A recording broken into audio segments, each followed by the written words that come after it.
विश्वं दर्पण दृश्यमान नगरीतुल्यम् विश्वं दर्पण दृश्यमान नगरीतुल्यम् निजान्तर्गतम्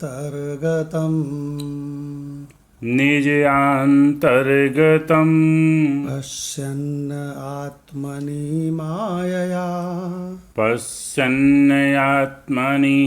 मायया बहिरिवोदभूतं यथा निद्रया बहिरिवोदभूतं यथा निद्रया यः साक्षात् कुरुते प्रबोधसमये यः साक्षात् कुरुते प्रबोधसमये स्व आत्मानम् एव अद्वयम् स्वात्मानम् एव अद्वयम् तस्मै श्रीगुरुमूर्तये नमः तस्मै श्रीगुरुमूर्तये नमः इदं श्री दक्षिणामूर्तये इदं श्रीदक्षिणामूर्तये ॐ शान्तिः शान्तिः शान्तिः ॐ शान्तिः शान्तिः शान्तिः। ओम शांति मंत्र का मंत्र नंबर 5। ओम पूर्णम अदः ॐ पूर्णमदः पूर्णम इदं पूर्णमिदं पूर्णात् पूर्णम उदच्यते पूर्णात् पूर्णमुदच्यते पूर्णस्य पूर्णम् आदाय पूर्णस्य पूर्णम् आदाय पूर्णम् एव अवशिष्यते पूर्णम् एव अवशिष्यते। ॐ शान्तिः शान्तिः शान्तिः। ॐ शान्तिः शान्तिः शान्तिः। ओम गीता तत्वालोक ग्रंथ हम लोगों का चल रहा है, जो कि श्रीमद् भगवत गीता की तात्विक व्याख्या है परम पूज्य उड़िया बाबा जी के द्वारा। और इसके साथ साथ उड़िया बाबा के सबसे प्रिय शिष्य स्वामी अखंडानंद सरस्वती जी का गीता रस रत्नाकर भी चल रहा है, और संत ज्ञानेश्वर जी की ज्ञानेश्वरी गीता भी चल रही है, क्योंकि ये तीनों के तीनों महात्मा तात्विक दृष्टि रखते हैं।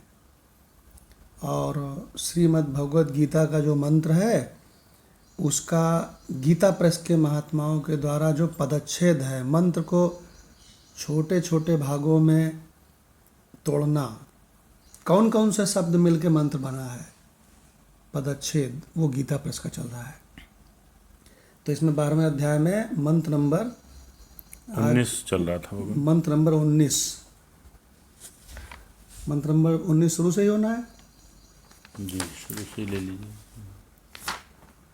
रत्नाकर से चलेगा वो।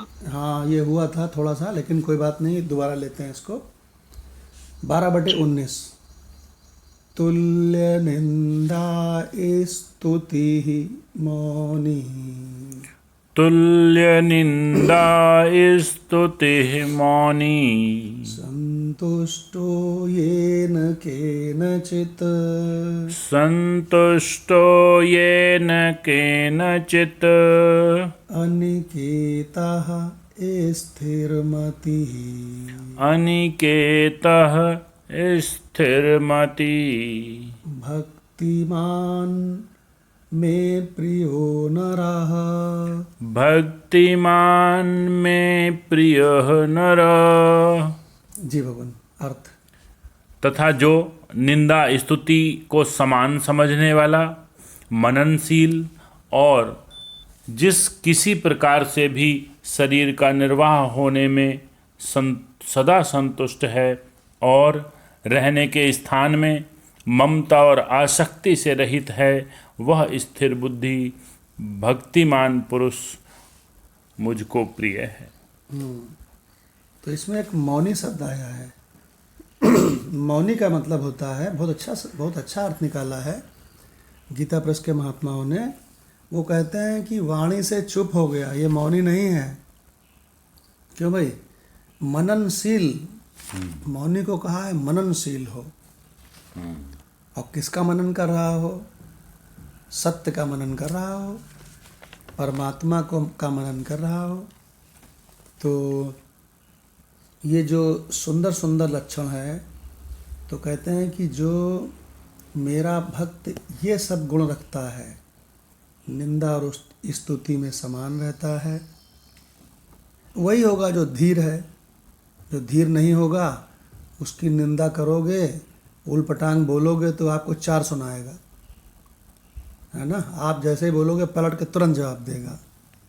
और जो धीर पुरुष होगा वो चुपचाप सुन लेगा कि आखिरकार ये ऐसा क्यों मुझको कहा जा रहा है। तो कहते हैं भगवान की येन केन चित्त संतुष्टा, वो जिस किसी प्रकार से भी देह निर्वाह हो जाता है उसी में संतुष्ट है।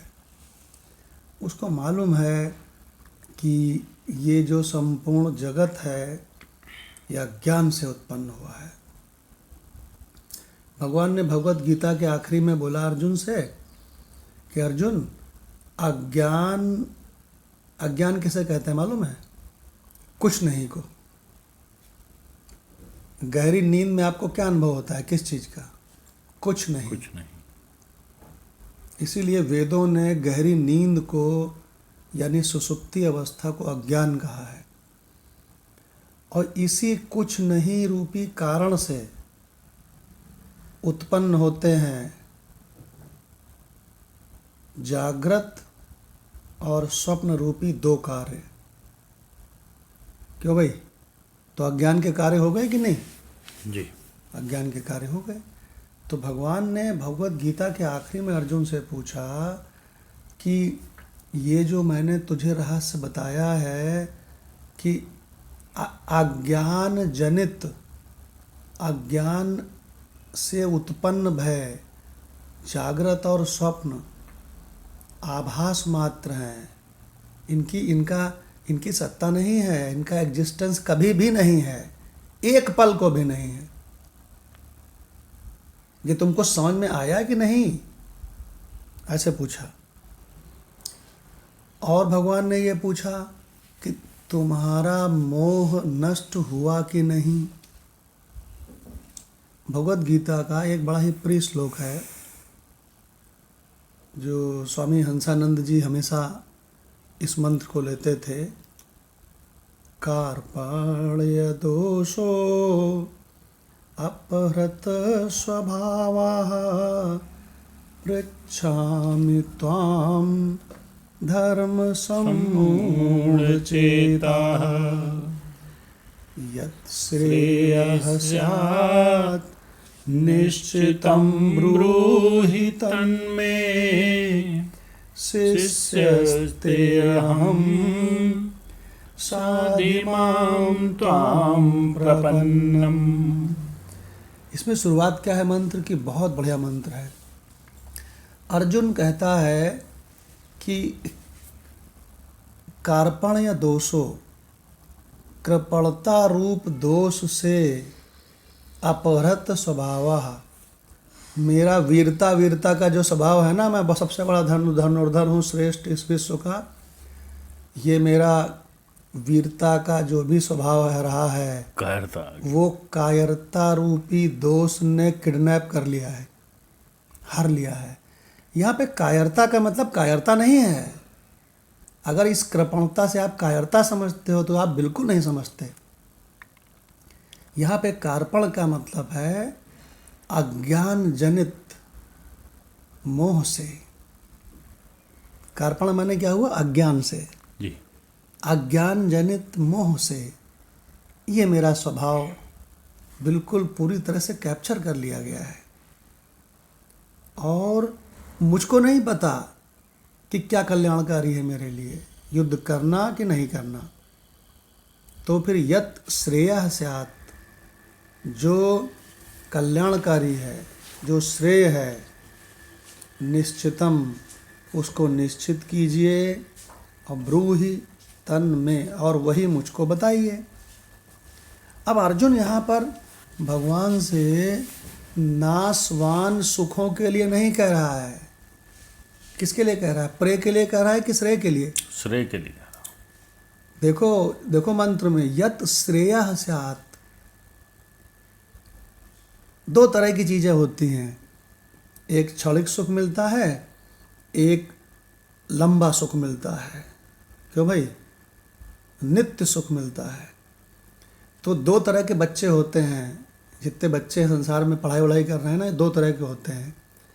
एक तो कहते हैं अभी प्रेय सुख ले लो, वीडियो गेम खेलो, बैट बॉल खेलो, बच्चों के साथ जा कर के साइकिल चलाओ, मोटरसाइकिल चलाओ, पिक्चर देखो, ये सब प्रेय सुख हैं। प्रेय का मतलब होता है तात्कालिक सुख। प्रेय सुख वाला कभी तृप्त नहीं होता। क्षणिक है ना। ये हाँ, विषय सुख भी ऐसे ही हैं। एक विषय सुख आपका पूरा होता है तो आपका मन बस कुछ क्षण के लिए, अरे वाह, जो हम चाहते थे सो भोग मिल गया, वहाँ रुकता है। और रुकते ही मन तो दर्पण है, मन दर्पण है कि नहीं? मन तो दर्पण है। जी। तो मन रूपी दर्पण में सर्वव्यापी सच्चित आनंद परमात्मा का प्रतिबिंब बन जाता है। मन स्थिर हुआ। योगी मन स्थिर करना चाहता है, उसका नहीं हो रहा है, और इसको ससुरे को अपना मन वांछित भोग पाके स्थिर हुआ, लेकिन कितनी देर के लिए? बस 1-2 मिनट के लिए। जहाँ स्थिर हुआ तहाँ इसके ऊपर सच्चिदानंद परमात्मा का प्रतिबिंब पड़ा। कभी अपना मुंह देखना शीशे में, शीशे को बड़ी जोर जोर से ऐसे ऐसे ऐसे हिलाना, बड़ी तेजी से, तो तुम्हारा मुंह उसमें दिखेगा? बताओ। नहीं देख पाएंगे। सबसे पहले कहेंगे हिलना बंद करो यार इसका। अरे यार, मुंह देखना है यार, इसको स्थिर करो। तो इसी तरह स्वरूप देखना है तो अपने मन रूपी दर्पण को स्थिर करो, स्थिर करो, तब दिखेगा स्वरूप। मोबाइल में भी होगा, फोटो खींचते हैं हाँ, तो कहीं हिल गई। अगर ढंग की फोटो खींचनी है तो सांस भी रोकना पड़ेगा क्लिक करते समय, ताकि मेरा फोन ना हिल रहा हो। हाँ, तो ऐसे ही मन है। कहते हैं दोबारा खींचो, हिल गई। तो भगवान ये उसका मन अपना मनवांछित विषय भोग पा करके रुकता है थोड़ी देर के लिए, लेकिन जैसे ही वो सुख उसको, वो तो क्षणिक सुख है। अरे यार, ये विषय सुख और संसार के सारे सुख सुख नहीं है। मैं कैसे आपको बताऊं? ये सुख आभास हैं। क्या कहता है वेद? आभास है। वेद कहता है कि जितने भी संसार के सुख हैं, विषय सुख हैं, लाओ एंजॉय कर लें, लाओ एंजॉय कर लें, ये सुख नहीं है, ये सुख आभास हैं। इसीलिए मनवांछित भोग मिलने के बाद वो तृप्त थोड़ी होता है। वो थोड़ी देर बाद मालूम क्या कहता है? अगला सुख। देखो, तृप्त नहीं हुआ, अगला सुख। और भगवान अगला सुख के लिए वो प्रयास करता है। अगर वो मिल जाता है तो क्या माधव भगवान तृप्त हो जाता है? वो नहीं। फिर क्या कहता है? अगला सुख, तीसरा सुख। और भगवान ऐसे ही पूरी जिंदगी भटकता रहता है। तो जो समझदार बच्चे होते हैं वो प्रेय सुख लेते हैं कि श्रेय सुख? श्रेय सुख। जो समझदार बच्चे होते हैं वो रात दिन खूब पढ़ाई करते हैं, कहते हैं भैया कुछ साल पढ़ाई कर लो, फिर पूरी ज़िंदगी अच्छी सैलरी मिलेगी, अच्छी गाड़ी मिलेगी, उसमें हम लोग मौज करेंगे। क्या भाई? कोई बच्चा वो उसको समझ ही नहीं पाता कि ये मेरे लिए श्रेय है। हाँ, तो वो पढ़ाई में लगता ही नहीं। हाँ, जब उसका मन ही नहीं टिकता। जब माता पिता उससे कहते हैं कि बेटा तुम्हारा जो श्रेय सुख है ना, वो बेटा पढ़ाई करके बड़ा अफसर बनने में है, तो वो मालूम क्या सोचता है? मेरा श्रेय सुख गुल्ली डंडा खेलने में, दोस्तों के साथ खेलने में, ऐसे ही। साइकिल मोटरसाइकिल चलाने में, लूडो खेलने में, वीडियो गेम खेलने में, इसमें है। अब बिल्कुल इसी का ट्रू कॉपी थोड़ा बड़े वाला है। वो किसमें? रस रूप गंध शब्द स्पर्श, इसमें।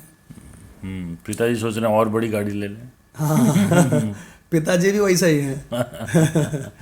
हमको ये वाली स्त्री सुख नहीं देगी, वो वाली देगी। ये वाला क्या मकान नहीं देगा और बड़ा मकान देगा।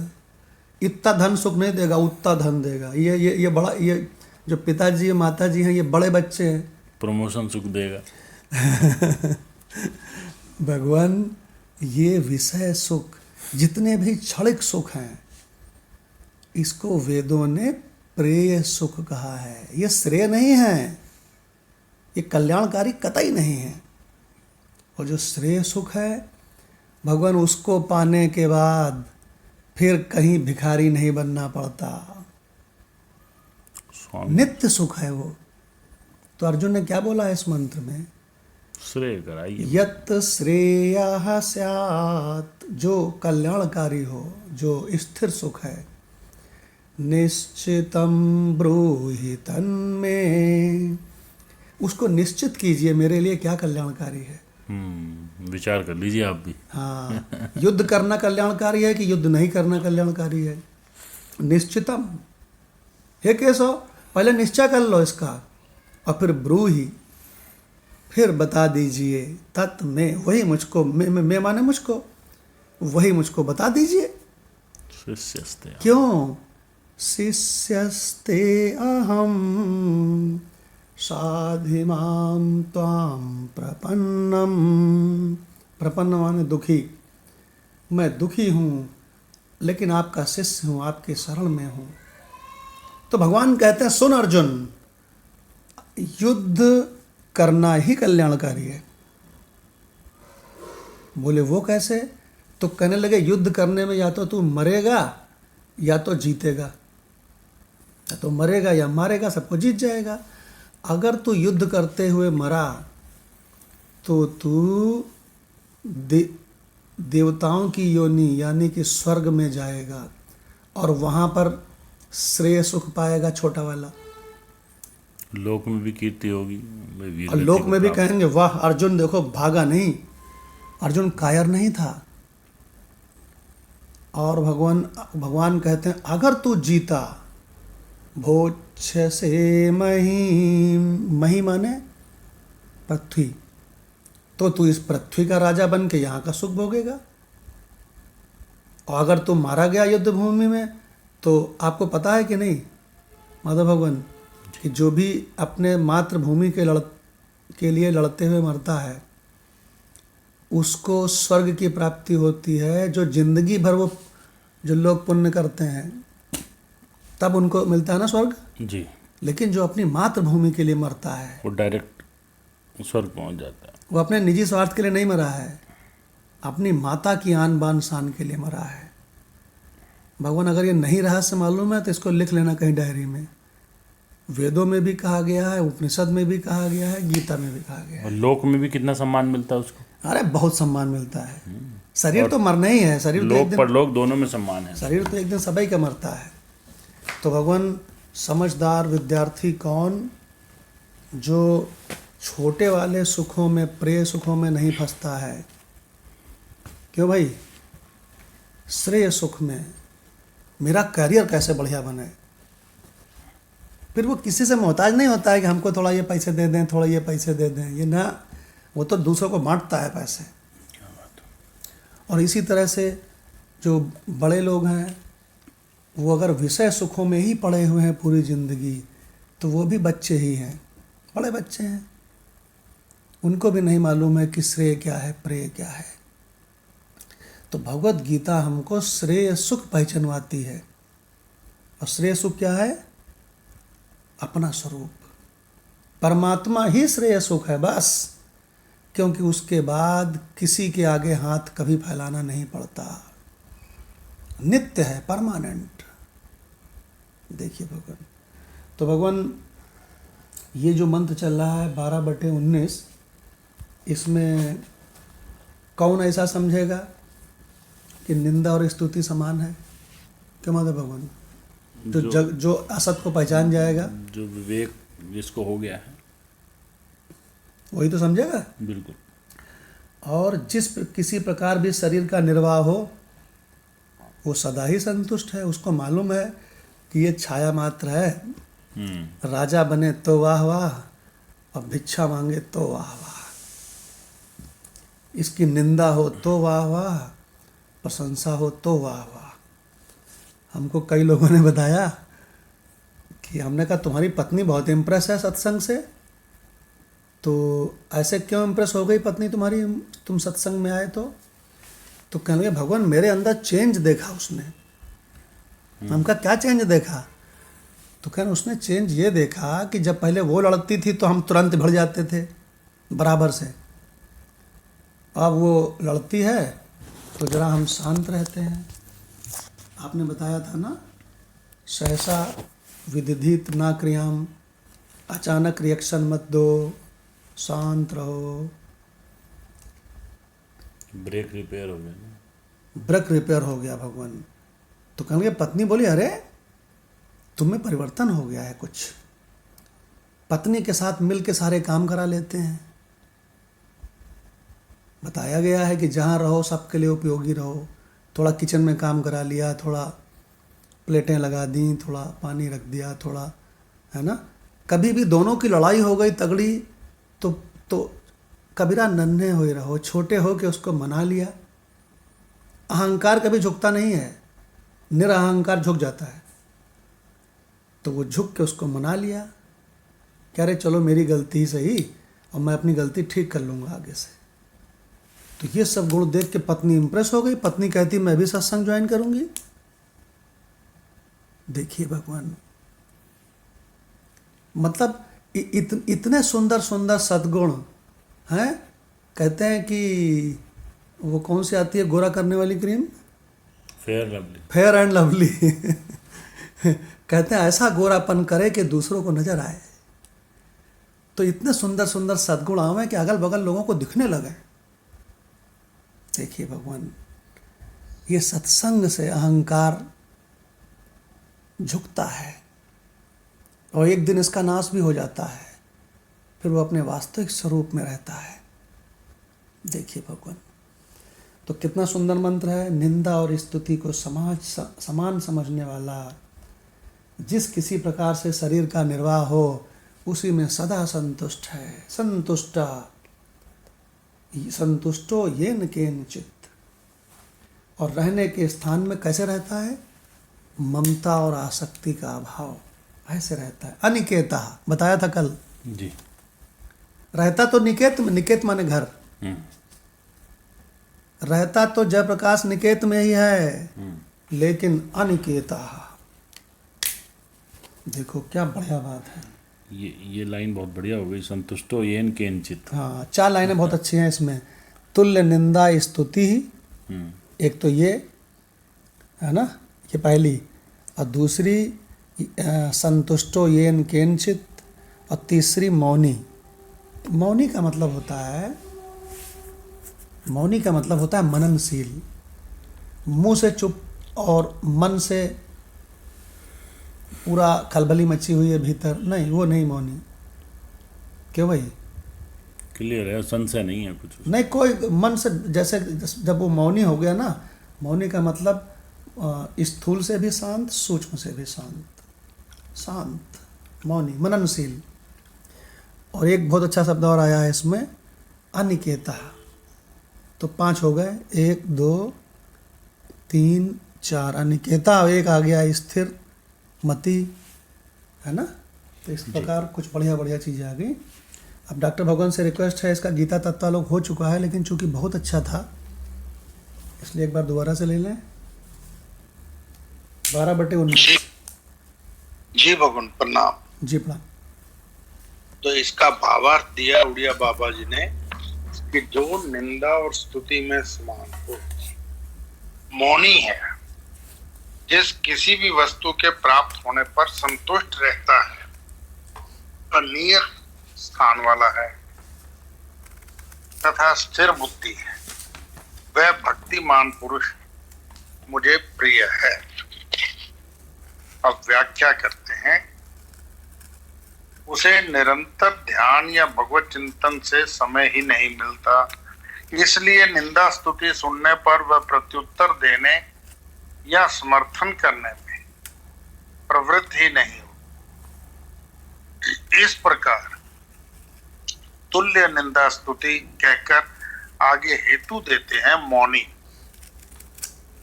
अर्थात ध्यानी, क्योंकि निंदा स्तुति में समान तो ध्यान निष्ठ ही रह सकता है। संतुष्टो येन केन चित, उसे जो कुछ प्राप्त हो जाता है उसी में संतुष्ट रहता है। भगवान यहाँ एक चीज तो ये क्लियर हो गई कि वो अभी ज्ञानी की बात नहीं कर रहे हैं, ज्ञान की बात नहीं कर रहे हैं, ये सब जिज्ञासु की बातें हैं। जो अभी रास्ते में है, सफर कर रहा है, उसके लिए कह रहे हैं। ये सारी विशेषताएं उसकी है। संतुष्टो येन केन चित, उसे जो कुछ प्राप्त हो जाता है उसी में संतुष्ट रहता है। अनिकेत है, जिसका कोई नियत स्थान न हो, जो जहां तहां पड़ा रहे। वह कुटिया आदि बनाकर भोग्य सामग्री एकत्रित नहीं करता। कुटिया बनाकर एक स्थान में रहने से परिचय बढ़ता है और उससे राग द्वेष को अवकाश मिल जाता है। क्या बात है। तथा अनेक प्रकार के उपद्रव उपस्थित होने लगते हैं। अथवा जिसके हृदय में ममता और कामना को स्थान न हो, अनुभव वह भी अनिकेत है। अनिकेता है। यहाँ श्री भगवान का तात्पर्य यही है कि मेरे भक्त के हृदय में किसी प्रकार की ममता या कामना के लिए स्थान नहीं होता। वह तो एक अलौकिक आनंद का अनुभव करता है। ऐसा एक निष्ठ भक्त ही मुझे प्रिय है। बहुत बढ़िया भगवान, क्या बढ़िया बढ़िया बढ़िया चीज़ में रहस्य आए, और इतना अच्छा था कि आज दोबारा इसको पढ़ा गया।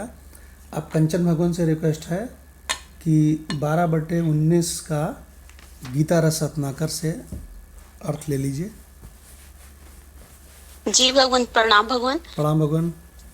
स्वामी जी बता रहे हैं कि भगवान बताते हैं कि हमारे भक्त की स्थिति ऐसी होती है कि कोई उसकी निंदा करे चाहे स्तुति करे, वह तो समझता है कि निंदक प्रशंसक दोनों की जीभ में भगवान बैठे हैं।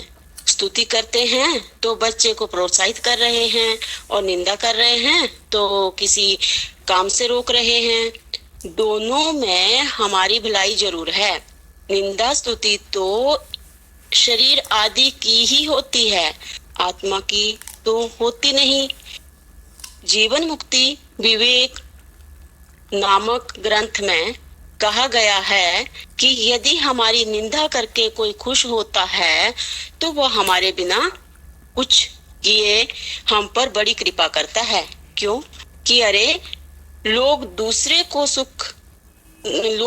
को खुश करने के लिए पैसा देते हैं, पांव दबाते हैं, खिलाते हैं, पिलाते हैं, किंतु निंदक तो हमारा दोष ही देख कर और वर्णन करके खुश हो रहा है। वाह वाह वाह, मैं एक आदमी की खुशी का कारण तो बना। यदि वह मेरे शरीर की निंदा करता है तो मैं भी इस शरीर की निंदा करता हूँ। मौनी भगवान कहते हैं कि जहां तक हो सके भक्त को चुप रहना चाहिए। दुनिया में जो लोग बिना पूछे अपनी राय जाहिर करते रहते हैं, सुनने वालों को तो उनकी कोई जरूरत नहीं है, और राय जाहिर करने वालों को फिर अपनी राय बदलनी पड़ती है। हमारे गांव के पास एक बूढ़े सज्जन थे। उन्होंने हमें बतलाया कि सराहो मत, किसी को सराहो मत, क्योंकि निंदना पड़ेगा, बाद में उसकी निंदा करनी पड़ेगी। और निंदो मत, सराहना पड़ेगा। किसी की निंदा मत करो, बाद में उसकी सराहना करनी पड़ेगी, क्योंकि जो दोष गुण हैं वे नित्याश्रय नहीं हैं, अपने आश्रय को बदलते रहते हैं। इसलिए चुप रहना अच्छा है। येन केनचित् संतुष्टः जो मिल जाए उससे खुश रहो। बच्चा मिल जाए तो उसके साथ खेल लो, और ज्ञानी मिल जाए तो उसके साथ ज्ञान चर्चा कर लो। अनिकेतः, हमारा मकान ऐसा है, इसका अभिमान मत करो। मकान मत बनाओ, भगवान ही अपने मकान हैं। असली निकेत भगवान ही हैं। स्थिर मति ही, बुद्धि को स्थिर रखो। ऐसा जो भक्तिमान पुरुष है वह मेरा प्यारा है। अंत में भगवान कहते हैं, जी भगवान। भगवान कितने सुंदर सुंदर रहस्य आ गए कि ज़्यादा किसी की प्रशंसा मत करो। दरअसल ज़्यादा प्रशंसा करना भी एक रोग है, और निंदा भी किसी की मत करो, यह और बड़ा रोग है। तो बोले कैसे रहो? तो गुरु भगवान हमेशा कहते थे सहज रहो। ऐसा तिलक मत लगाओ कि तुम दुनिया में अलग दिखाई पड़ो। ऐसे कपड़े मत पहनो कि दुनिया में तुम सबसे अलग दिखाई पड़ो। देखिए कितनी बढ़िया बात है। जैसे तुम वैसे हम, जो तुम सो हम कोई वीआईपी नहीं, तुम कोई एलआईपी नहीं। कितनी बढ़िया बात है भगवान। तो बहुत ही सुंदर सुंदर रहस्य इसमें आए। अब भगवान ज्ञानेश्वरी गीता सुनते हैं लाल सिंह भगवान से। ज्ञानेश्वरी गीता का 12/19। प्रणाम भगवान। प्रणाम मेरे भगवान। पास पुस्तक अच्छा नहीं है? अच्छा कोई बात नहीं, अपने मदन लाल भगवान के पास है। मदन लाल भगवान, ज्ञानेश्वरी गीता है आप पे? राम भगवान। प्रणाम भगवान।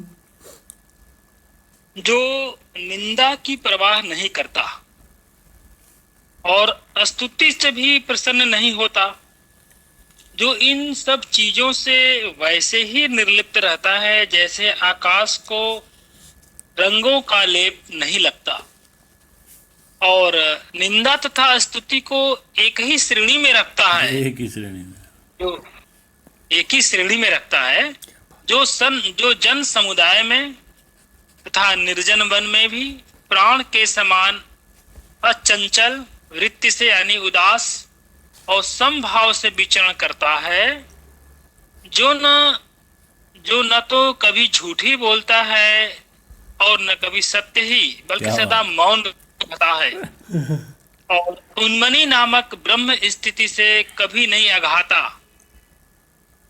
जो सदा समुद्र की भांति ठीक वैसे ही भरा रहता जैसे वह वृष्टि न होने पर ही भरा रहता है, जो लाभ प्राप्त होने पर भी अति आनंद से भर नहीं जाता और हानि होने पर भी दुख से भी दुखी नहीं होता, जो उसी प्रकार सारे जगत को अपनी विश्रांति का स्थान बनाए रखता है, जिस प्रकार वायु सदा पूरे आकाश मंडल में संचरण करती रहती है, जो इस प्रकार का ज्ञान प्राप्त करके अपना मन सदा स्थिर रखता है। यह सारा जगत ही मेरा घर है। बहुत क्या कहे जो ये समझता है कि यह चराचर स्वयं मैं ही हूँ। और हे पार्थ, ऐसी स्थिति के प्राप्त हो जाने पर भी जिसे मेरी भक्ति के प्रति श्रद्धा रहती है, उससे मैं अपने मस्तक पर मुकुट की भांति धारण करता हूँ। यदि किसी उत्तम भक्त के समक्ष मस्तक झुकाया जाए तो इसमें आश्चर्य ही क्या है। पर तीनों लोक भी जिसके चरण तीर्थ आदर पूर्वक अपने मस्तक पर रखते हैं, वह मैं अपने भक्त का कितना अधिक सम्मान करता हूँ। भगवान यहाँ कह रहे हैं कि तीनों लोक भी जिसके चरण तीर्थ आदर पूर्वक अपने मस्तक पर रखते हैं, वह मैं अपने भक्त का कितना अधिक सम्मान करता हूँ। यह अच्छी तरह से जानने के लिए स्वयं सदाशिव सरीखा ही सद्गुरु होना चाहिए। पर इस विषय में इतना ही कहना पर्याप्त है, क्योंकि यदि मैं शिव की स्तुति करूं तो मानो स्वयं की स्तुति करने के समान होगा। इसलिए यह बात जाने दो। रमानाथ श्री कृष्ण ने कहा, हे अर्जुन, ऐसे भक्त को मैं मस्तक पर धारण करता हूँ। मोक्ष नामक जो चौथा पुरुषार्थ है, उसे तो वह अपने हाथ में ही लेकर भक्ति के मार्ग में प्रवेश करता है। मोक्ष नामक जो चौथा पुरुषार्थ है, उसे तो वह अपने हाथों में ही लेकर भक्ति के मार्ग में प्रवेश करता है और तब समस्त संसार को वो मोक्ष प्रदान करने लगता है। कैवल्य को तो वह हस्तगत कर लेता है, मोक्ष रूपी द्रव्य को वह जैसे चाहता है वैसे ही खोलता है और बांधता है।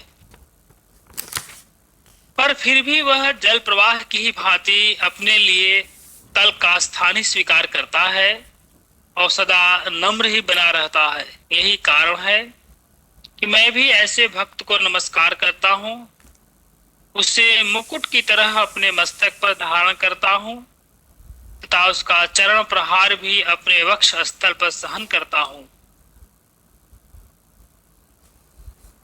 उसका गुणगान करके मैं अपनी वाणी को अलंकृत करता हूँ और उसके गुण श्रवण रूपी कुंडल अपने श्रवण इंद्रियों में धारण करता हूँ। उसके दर्शन की लालसा होने कारण ही मैं आंख न होने पर भी आंखों से युक्त हुआ हूँ। मैं अब देखिए भगवान यहाँ तत्व की बात करें, आंख न होते हुए भी आंखों से युक्त हुआ हूँ। मैं अपने हाथ के लीला कमल से उसकी पूजा करता हूँ। मैं जो अपनी दो भुजाओं के ऊपर और दो भुजाएं धारण करके आया हूँ, इसका कारण यही है, मैं ऐसे भक्त को दोनों भुजाओं से अच्छी तरह आलिंगन करना चाहता हूँ। ऐसे भक्त की संगति का सुख पाने के लिए ही मैं विदेह होने पर भी देह धारण करता हूँ। गजब। किम बहुना, ऐसा भक्त मुझे कितना प्रिय होता है, यह बात मैं किसी उपमा के द्वारा नहीं बतला सकता। यदि इस प्रकार के भक्त के साथ मेरी मैत्री हो तो इसमें आश्चर्य ही किस बात का। जो लोग ऐसे भक्तों के चरित्र सुनते हैं अथवा उनका गान करते हैं, निसंदेह वे भी मुझे प्राणों से भी अधिक प्रिय होते हैं। हे अर्जुन, आज मैंने तुमको भक्ति योग नाम का जो सर्वश्रेष्ठ योग पूरी तरह से बतलाया है, यह वही योग है जिसके कारण मैं अपने भक्तों को परम प्रिय समझता हूँ और उन्हें अपने अंतःकरण अथवा सिर पर बैठाता हूँ। जी भगवान। तो भगवान कितना सुंदर, मदन लाल भगवान ने अभी पढ़ा, कितना सुंदर सुंदर रहस्य इसमें आए कि जो मौनी है, संत ज्ञानेश्वर जी कहते हैं जो मौनी है, मौनी माने ब्राह्मी स्थिति। जो बात हमेशा हम कहते आए हैं कि अगर कोई वाणी से मौन हो गया है, कहने लगे बड़े मौन रहते हैं, तो हो सकता है अपनी बीबी से डरता हो सकता है बीबी उसको इतना लड़ती हो कि जैसे वो लड़ती हो वैसे बीबी उसको बहुत तगड़े से चार बातें बोल करके उसको शांत कर देती हो, तो बेचारा हो सकता है इसलिए मौनी हो। तो वाणी का मौन मूर्खों का मौन है, वाणी का मौन बच्चों का मौन है। वाणी के साथ साथ मन में भी संकल्प विकल्प ना उठें। मन में संकल्प विकल्प नहीं उठेंगे तो फिर क्या है, फिर तो आप अपने आत्मस्वरूप का अनुभव करोगे ही करोगे, यही तो बाधा है बस। तो भगवान इन्होंने क्या कह दिया, मौनी माने ब्राह्मी स्थिति। गजब। तो अब भगवान 12वें अध्याय का अंतिम मंत्र प्रारंभ होने जा रहा है, मंत्र नंबर 20। इसमें भगवान कह रहे हैं कि अर्जुन, मैं तुमको भक्ति के सारे रहस्य बता रहा हूँ इस 12वें अध्याय में। अब भक्त के सारे लक्षण बता करके भगवान इसको उपसंहार कर रहे हैं। 12/20 ये तु धर्म्यामृतम् इदम्, ये तो धर्म्याम अमृतम इदम, यथोक्तं पर्युपासते, यथोक्तं पर्युपासते, श्रद्धानामत्परमा भक्ताः, श्रद्धानामत्परमा भक्ता, ते अतीव मे प्रियाः। ते अतीव मे प्रियः। भगवान ने फिर एक बार बोल दिया, ऐसा भक्त मुझे प्रिय है। जी। अरे अगर तुम भगवान की भक्ति करते हो, जरा गीता पढ़ो, देखो कहीं तुम ऐसी भक्ति तो नहीं कर रहे हो कि भगवान को प्रिय ही ना हो, अपने मन में भक्त बने बैठे हो। क्यों भाई? यही स्थिति है ज़्यादातर तो यही है। जी भगवान। अर्थ उपर्युक्त गुणों का सेवन करने वाले भक्त की महिमा, परंतु जो श्रद्धा नामत पराहा, श्रद्धा युक्त पुरुष मेरे परायण होकर इस ऊपर कहे हुए धर्म में अमृत को परिउपासते निष्काम प्रेम भाव से सेवन करते हैं, वे भक्त मुझको अतिशय प्रिय हैं। यहाँ पर अतीव लगा दिया भगवान ने। सबसे महत्वपूर्ण बात यह है कि भगवान ने एक शब्द बोला, धर्म्या अमृतम। ये धर्म अमृतमय धर्म। क्या मतलब? जो भी कोई धर्म में लगता है ना, तो अगर वो धर्म में लगा और उस धर्म में लगा, भक्ति में लगा, बहुत ध्यान से सुनना, तो ये धर्म और भक्ति उसको परमात्मा प्राप्ति अगर करा सकी तब तो वो सफल है, तो वो अमृत है। नहीं तो भगवान वो समझ लो कि पता नहीं वो क्या कर रहा था। अगर वो धर्म में लगा हुआ है तो भगवान रामचरितमानस में क्या कहते हैं? धर्म से विरति। विरति माने, अरे रति का उल्टा विरति, वैराग्य। वैराग्य। कहते हैं धर्म में लगे हो और तुमको वैराग्य नहीं आया, तो पता नहीं तुम क्या धर्म कर रहे हो भैया। एक देखिए भगवान, धर्म से विरति योग से ज्ञान और ज्ञान मोक्ष प्रद वेद बखाना। धर्म में लगे हो, वैराग्य नहीं आया, और योग में लगे हो, कितने दिन से योग में लगे हो, ज्ञान तक पहुँचे कि नहीं। भगवान कहते हैं राम योग ते ज्ञाना। कहीं ऐसा तो नहीं तुम हाथ पैर नाक मुंह का योग कर रहे हो। देखिए भगवान, और फिर बाद में कहते हैं ज्ञान मोक्ष प्रद। ये तो अंतिम पुरुषार्थ को सिद्ध कर देता है, मोक्ष को, वेद बखाना। तो भगवान, अब डॉक्टर भगवान से रिक्वेस्ट है कि इस मंत्र को ले लें, गीता तत्वालोक। जी भगवान का भावार्थ दिया उड़िया बाबा जी ने। जो भक्त श्रद्धा पूर्वक मेरे प्राण हुए इस उपरयुक्त धर्ममय अमृत का सेवन करते हैं, वे मुझे अत्यंत प्रिय हैं। व्याख्या है, यहाँ भक्तों के लिए श्रद्धाना और मत परमा दो विशेषण दिए गए हैं, अर्थात वे श्रद्धालु भी हों और मेरे प्राण भी। अनन्य भाव से मुझे आत्मसमर्पण करने वाले और लक्ष्य पर बाण चलाने वाले के समान मुझ में एकाग्र चित्त रखने वाले हों। तात्पर्य ये है कि इस धर्ममय अमृत रूप उपदेश को ग्रहण करने के लिए केवल श्रद्धा ही पर्याप्त नहीं है, अनन्य भाव से मेरे प्राण होना भी आवश्यक है। अतः जो इन संपूर्ण लक्षणों से संपन्न है तथा श्रद्धा पूर्वक भगवत भजन में लगे हुए हैं, वे ही भक्त भगवान को अतिशय प्रिय हैं। ओम तत्सत इति श्रीमद् भगवत गीतासु उपनिषत्सु ब्रह्म विद्यायाम योग शास्त्रे श्री कृष्ण अर्जुन संवादे भक्ति योगो नाम 12वां अध्याय।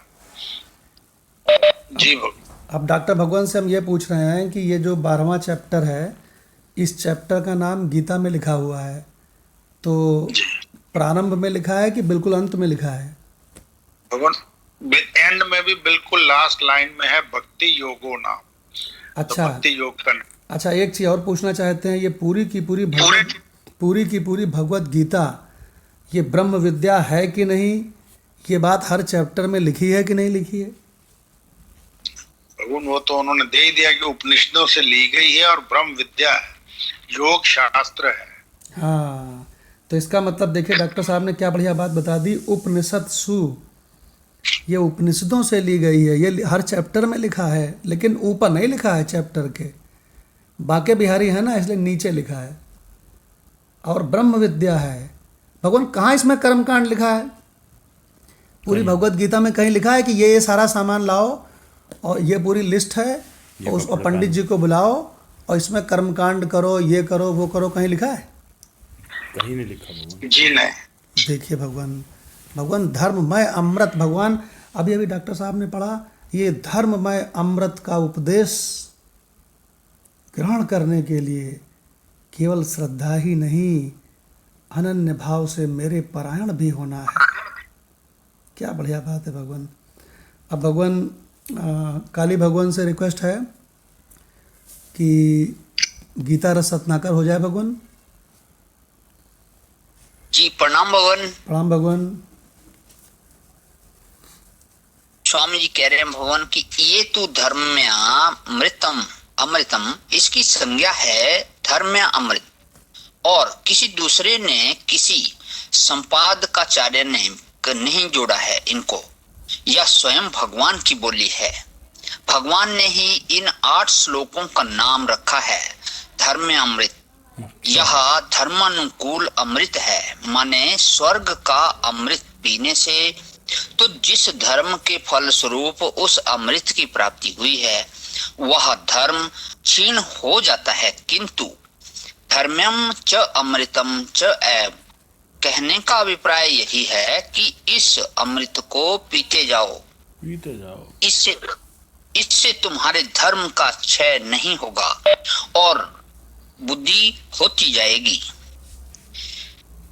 इसमें जैसा कहा गया है कि अद्वेष्टा सर्वभूता नाम, वैसे ही बनो, यही और उपासना है, यही भक्ति है। यदि कहो कि भगवान तो दिखाई नहीं देते, तो भाई देख लेने पर जो लोग भक्ति करते हैं उनकी भक्ति की तो कोई तारीफ ही नहीं है। तारीफ तो इस बात की है कि भगवान अभी दिखे नहीं, अभी मिले नहीं, और फिर भी प्रेम इतना। भगवान सुनेंगे तो बाग बाग हो जाएंगे कि जिस आदमी ने हमें देखा नहीं, पहचाना नहीं, वह भी हमसे इतना प्रेम करता है। दर्शन करके प्रेम करने वाले पर भगवान इतने प्रसन्न नहीं होते जितना बिना दर्शन वाले पर प्रसन्न होते हैं। वे कहते हैं कि वह तो सौंदर्य अमृत का आस्वादन करके अमृत पीकर प्रेम कर रहा है। श्रद्धा धाना और मत परमहा मेरे ही परायण है। भक्ता अस्ते अतीब में प्रिय। देखो भगवान ने हर जगह तो यह कहा कि यो मद भक्ता स में प्रिय, जो मेरा भक्त है वह मेरा प्यारा है, किंतु यहाँ अतीब में प्रिया, अतीब विशेषण और लगा दिया है। इसका अर्थ यही है कि जो मुझे देखकर मेरी भक्ति करता है वह मेरा प्यारा है, मेरा प्रेमी है, परंतु जो श्रद्धा की दृढ़ता से भक्ति करता है वह। गजब, बहुत सुंदर। भक्ता अस्ते अति में प्रिया। देखो भगवान ने हर जगह तो यह कहा कि यो मद भक्ता स में प्रिया, जो मेरा भक्त है वह मेरा प्यारा है, किंतु यहाँ अतीब में प्रिया, अतीब विशेषण और लगा दिया है। इसका अर्थ यही है कि जो मुझे देखकर मेरी भक्ति करता है वह मेरा प्यारा है, मेरा प्रेमी है, परंतु जो श्रद्धा की दृढ़ता से भक्ति करता है वह मुझे अतीब प्रिय है। एक आंख वाला सुंदरता देखकर प्रेम करे तो अंधे के प्रेम की महिमा ज्यादा है महाराज। भगवान कहते हैं कि मुझे ज्ञानी का प्रेम नहीं चाहिए। क्यों? क्योंकि प्रियो ही ज्ञानियों अतर्थम अहम सच मम प्रियः। वहां तो प्रियतर स्वतः सिद्ध है, लेकिन जो श्रद्धा पूर्वक मुझसे प्रेम करता है उससे तो मैं अत्यंत अत्यंत प्रेम करता हूँ। इस प्रकार यह भक्ति योग नामक 12वां अध्याय पूरा हुआ। जी भगवान। गजब भगवान, गजब, क्या व्याख्या की है। देखिए भगवान ने बार बार गीता में 12वें अध्याय में भक्ति योग में ये बोला कि ऐसा भक्त मुझे प्रिय है, वो भक्त मुझे प्रिय है, वो भक्त मुझे प्रिय है। तो भगवान कहते हैं इसलिए मुझे प्रिय है कि उसने मुझ परमात्मा का भी दर्शन नहीं किया है। क्यों भाई? मुझ सर्वव्यापी आत्मस्वरूप, मैं परमात्मा सभी चर अचर का आत्मा हूँ, अधिष्ठान हूँ।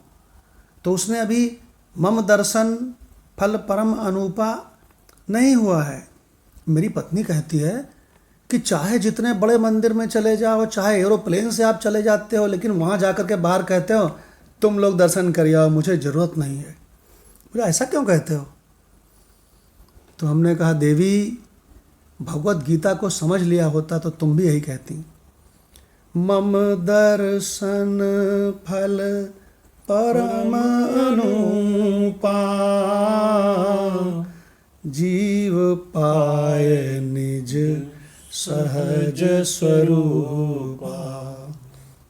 तो भगवान कहते हैं जब वो मम दर्शन कर लेता है, आत्मस्वरूप का दर्शन कर लेता है, तब वो मेरा बहुत प्रिय कहाँ रह जाता, वो तो मेरा ही स्वरूप हो जाता है। तब तो हम दोनों एक हो जाते हैं। क्या बात है। फिर हम अति प्रिय कैसे बोलें? किसको प्रिय बोलें? भगवान ने बार बार गीता में कहा है ज्ञानी मेरा आत्मा है, मैं ज्ञानी का आत्मा हूँ। बाप रे बाप। और यहाँ भगवान ने कह दिया जिनको मुझ परमात्मा का दर्शन नहीं हुआ है, वो प्रतीकों से, मूर्ति से, भाव से, जप से, तीर्थों से, जैसे के तैसे मुझे उन्होंने दर्शन नहीं किया है, लेकिन फिर भी मुझको इतनी प्रीति करते हैं, इतनी प्रीति करते हैं कि संसार को भुला करके मुझ में लगे रहते हैं। तो कहते हैं ऐसे भक्त मुझे बहुत प्रिय हैं। गजब कर दिया भगवान। ये जो काली भगवान ने ये पढ़ा है, ये पेस्ट पेज है। विकास भगवान इसकी फ़ोटो कॉपी करके अपने पास लगा लीजिएगा। और रही बात एक संसार के बारे में, आपको हम एक बात बताते हैं। एक भजन है, उसमें आया है कि पिंजरे के पंछी रे तेरा दर्द न जाने कोई, तेरा दर्द न जाने कोई। उसमें भगवान ये लाइन आई है कि ये पत्थर का देश है प्यारे। कैसा देश है ये? पत्थर का। ये कहते हैं पत्थर का देश है प्यारे, यहाँ कोई ना अपना होए। और कहते हैं इसमें बहुत अच्छी लाइनें भगवान आई हैं कि बाहर से तू खामोश रहे और भीतर भीतर रोए। क्या कहते हैं भगवान? बहुत अच्छी लाइनें हैं। यहाँ जो अज्ञानी लोग हैं मालूम कैसे जीवन जी रहे हैं? भगवान आपको हम बतावें कि अपने घर में जो उनके परिवार में लड़ाई होती, पति पत्नी में, बच्चों में, जो दुनिया भर का द्वंद्व होता है, तो मालूम क्या सोचते हैं? कह न सके तू अपनी कहानी, तेरी भी पंछी क्या जिंदगानी रे। वो मालूम बार बार पछताता है कि हमने तो शादी करी थी कि हम रात दिन खूब खुश रहेंगे, हम तो सम्राट बन के बैठेंगे, पत्नी हमको भोजन खिलाएगी, मेरे पैर दाबेगी, हमारी प्रशंसा करेगी, हमको देख देख के लजाएगी। उसको क्या पता था कि वो शादी करने के पहले देख के इसलिए लजा रही थी कि वो तो माया का पेंच था फंसाने का। और ऐसे पत्नी भी भगवान बहुत सारे मंसूबे पाल के रखती है। तो यहाँ भगवान क्या कहा है? वो पछताता है। तो इस भजन में लिखा है, ये जो प्रदीप का भजन है, विधि ने तेरी कथा लिखी है, आंसू में कलम डुबोए, तेरा दर्द न जाने कोई। भगवान आगे क्या कहते हैं? अगर कोई उससे पूछे क्या हुआ यार, क्या हुआ, तुम क्यों इतने टेंशन में हो, तो भगवान ऐसा कुछ हुआ है कि वो बता नहीं सकता है। नौकरी में भगवान पक्की गुलामी है, बहुत कष्ट है। घर में भगवान परिवार, कोई अपना प्रिय जरा सा भी उल्टा पुल्टा बोल देता है, भगवान दिल की गहराइयों तक दर्द होता है लोगों के। मुखिया तो बता ही नहीं सकता, जो घर का मुखिया सारी बात। तो भगवान क्या कहते हैं इस भजन में? क्या है चुप के रोने वाले, छुपा के रखना दिल के छाले रे। और भगवान बहुत मुश्किल से उसको समझ में आता है। ये पत्थर का देश है पगले, कोई न अपना हो, तेरा दर्द न जाने कोई। हमको काली भगवान ने इसको भेजा, कहने भगवान यहाँ जो पिंजरे के पंछी आया है, अगर यहाँ पर केवल जीव आ जाता तो भगवान मज़ा आ जाता पूरा का पूरा। इसमें बिल्कुल क्लियर इसका रहस्य लिखा हुआ है। तो देखो भगवान, इसमें स्टार्टिंग क्या है, पिंजरे के पंछी रे, तेरा दर्द न जाने को। वहाँ पत्नी कहती है कि हमारा दिल ही जानता है कि हम तुमको झेल रहे हैं, हम कितना कष्ट उठा रहे हैं, केवल इस संसार में मैं ही तुमको झेल सकती हूँ। और वहाँ भगवान वो पति जा कर के बाहर कहता है अपने दोस्त से, भाई साहब मेरा ही दिल जानता है, मैं ही ऐसी खराब पत्नी को झेल रहा हूँ। अब बता भगवान किसकी गलती है? अरे किसी की गलती नहीं है, ये आनंद स्वरूप आत्मा का विवर्त है, विपरीत है। आनंद का उल्टा क्या होता है? आनंद का उल्टा होता है दुख। लो भगवान भगवान तुम चाहे जितने जतन करो, जिसका स्वभाव दुख वाला है उससे हम आनंद की अपेक्षा बेईमानी कर रहे हैं। हाँ, हो ही नहीं सकता। तो भगवान ध्यान से इस भजन को सुनना, और इसके लिरिक्स हम आपको भेज देंगे। भगवान बहुत बढ़िया लाइनें हैं। हमको याद क्यों आ गया कि ये पत्थर का देश है पगले, कोई ना अपना हो, तेरा दर्द न जाने कोई। बहुत क्रूर है। हाँ, और भगवान बताएं प्रकृति कैसी है। बहुत बढ़िया आपने कहा, प्रकृति कैसी है। अगर कोई बहुत अच्छा इंसान है, हम डॉक्टर भगवान से पूछते हैं, तो क्या प्रकृति ये उसको छोड़ देती है कि उसको भी जर्जर करके बूढ़ा करके मार डालती है?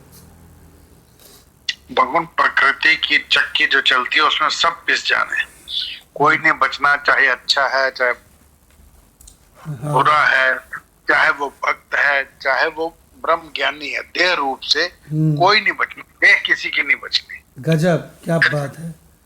डॉक्टर साहब ने कितनी बढ़िया, कितनी दो टूक बात कही है कि चाहे वो ब्रह्मज्ञानी ही क्यों ना हो, ब्रह्मज्ञानी तो अपने शरीर को केचुल की तरह छोड़ देता है और अपने आत्म स्वरूप में रहता है, लेकिन उसके देह की भी वही दशा होनी है। ये भगवान ऐसी प्रकृति है। और भगवान कितना बढ़िया इसमें देखो ये वर्णन किया गया है। ये कल भगवान घर में चर्चा हो रही थी तो एक न्यूज़ आई असल में विधि के कॉलेज से। अच्छा। तो उसमें कोई फर्स्ट ईयर की लड़की हॉस्टल लेके रहती है वहाँ। पता नहीं क्या हुआ, उसने जो है बहुत तेज आवाज़ चलाई उसमें सॉन्ग्स की अपने रूम में, और पंखे से लटक गई। अरे बाप रे। और वहाँ के सारे हॉस्टल के सब बच्चे भाग गए उसके आस पड़ोस के। और बड़ा मतलब अव्यवस्था सी फैली हुई है, मतलब फांसी लगा कॉलेज भी एकदम से इसको न्यूज़ को फैलने नहीं दे रहा है। तो पता नहीं क्या डिप्रेशन में थे, क्या थे बच्चे, इतने अच्छे लेवल पे जाते हैं, दरअसल इमैच्योर है ना, बीट करते हैं इतने बड़े बड़े एग्जाम, और इतने अच्छे कॉलेज में जाने के बाद फिर पता नहीं क्यों डिप्रेशन में जाके वो अपने मौत को गले लगाते हैं। भगवान आपको मैं एक चीज बता दें, वो थोड़ा इमैच्योर हैं। हाँ। जो बड़े लोग हैं वो मैच्योर हैं, इसलिए वो सहन कर जाते हैं। हालत उनकी भी वही है। तो अब उनके माँ बापों पर क्या गुजरी होगी भगवान, हाँ। है जिसकी बिटिया यहाँ आ गई। अरे भगवान, इस प्रकृति में कुछ भी होता है, कुछ भी दूर आके यहाँ पे सुनिए, इस तरह से ये काम होगा। पता चला कि एक तीर्थ में एक बस जा रही है और सब लोग भगवान के भजन गाते चले जा रहे हैं, और भगवान वो बस वहां से खड्ड में गिरती है और सब मर जाते हैं। जयप्रकाश, यहाँ सभी की सुबह से शाम तक ऐसी की तैसी है कि नहीं है? जी प्रभु, 100%। और ये कितना बढ़िया गीत है कि पिंजरे के पंछी रे, तेरा दर्द न जाने कोई। देखो भगवान। जी प्रभु, बहुत बिल्कुल सही है। और आपको हम बतावें, जो आपके ऊपर बीती है, हम आपको गारंटी दे के कहते हैं, आप अगले को किसी को पूरा बता नहीं सकते हो, ऐसी भयंकर बीती है। नहीं बता क्यों जयप्रकाश? नहीं, आप बताओगे, आप बताएंगे, उससे पहले वो अपना बताने लगता है। उसको ये चिंता होती क्योंकि है, भाई- मैंने तो बात सुनी नहीं। नहीं, क्योंकि वो भी तो पिंजरे का पंछी है, वो अपनी कहानी नहीं सुनाएगा। हाँ, इसीलिए जब किसी को सुनाओ तो कबीर साहब कहते थे कि जाके आगे दुख कहूँ सो उचक के पड़े रोए। वो कहता है तुम्हारा तो कुछ नहीं है, हमारा तो बहुत खराब है। तो भगवान कितनी सुंदर लाइनें हैं। कह ना सके तू अपनी कहानी, तेरी भी पंछी क्या जिंदगानी रे। अब आगे क्या कहते हैं, तुम फिर दोष किसको देते हो? ईश्वर को। विधि माने ब्रह्मा जी। विधि ने तेरी कथा लिखी है, आंसू में कलम डुबोए, तेरा दर्द न जाने को। तो काली भगवान ने बहुत बढ़िया बात कही कि केवल इस जगह पे जीव रख दीजिए, बस फिर देखिए भगवान क्या बढ़िया अर्थ निकलता है। तो भगवान इसी के साथ हमारा ये मेरा ख्याल है ज्ञानेश्वरी गीता ये पूरा ही खत्म हो गया है जी, हो गया पूरा। भगवान ये हमारा 12वां अध्याय आज समाप्त होता है, भक्ति योग। और भगवान बहुत ज़्यादा सावधान होने का समय आ गया है, क्योंकि 13वां अध्याय शुरू होने जा रहा है। 13वां अध्याय भगवान अभी ज्ञानेश्वरी गीता नहीं हुआ है। अच्छा, ज्ञानेश्वरी गीता नहीं हुई है। अच्छा, तो ज्ञानेश्वरी गीता फिर कल होगी, कोई बात नहीं, कल इसको ले लेंगे ज्ञानेश्वरी गीता को। और भगवान 13वां अध्याय बहुत ज़बरदस्त है, इतना ज़बरदस्त है कि हमको गुरु भगवान से जब हम कहते थे कि भगवान गीता का कुछ सुना दीजिए, तो भगवान तुरंत 13वां कहते थे, 13वां अध्याय खोलो। भगवान अच्छा। हाँ, भगवान 13वें अध्याय से बहुत प्रेम करते थे गुरु भगवान, और कहते थे मैं तुमको शुरू के केवल 2-3 श्लोक सुना दूंगा, और उसमें तुम्हारा संपूर्ण सृष्टि का रहस्य और परमात्मा का रहस्य तुमको समझ में आ जाएगा। और स्टार्टिंग कैसे है भगवान? स्टार्टिंग है इदम शरीरम कौन्ते, यहाँ से स्टार्टिंग है। तो भगवान इसको हम लोग कर लेंगे, ज्ञानेश्वरी का एक जो पोर्शन बचा है वो, और 13वां अध्याय।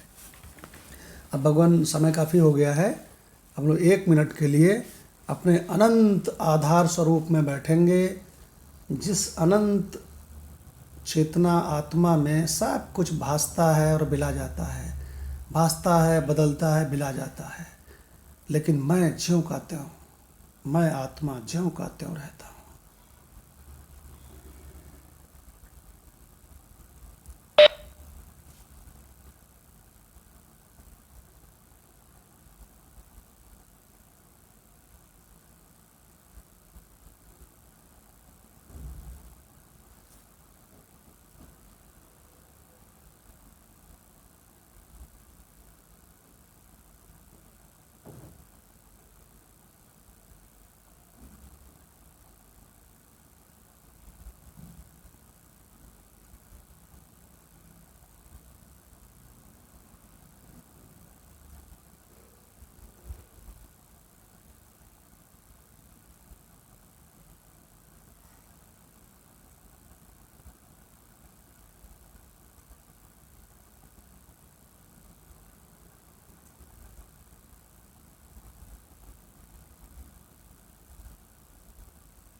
भगवान हमारे ऑफिस में एक ऑफिसर ने मेरे पास कमरे में आया, कहने लगा कि सर मैं ये दरवाज़ा बंद कर दूं, तो हमने कहा बंद कर दो। तो अंदर हमसे कहता है, उसके आंखों में आंसू बहने लगे, कहने लगे कि मेरे पापा की डेथ कोरोना से हो गई है, और सर मैं बहुत कहता रहा, कोई उनकी बॉडी तक लेने नहीं गया, बॉडी तक लेने नहीं गया, और भगवान उसके आंसू बहें। तो हमने उससे मालूम क्या कहा, ये पत्थर का देश है पगले, कोई ना अपना हो,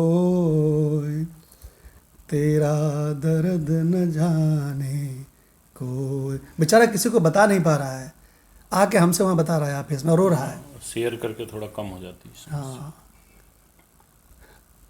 ओम शांति शांति शांति।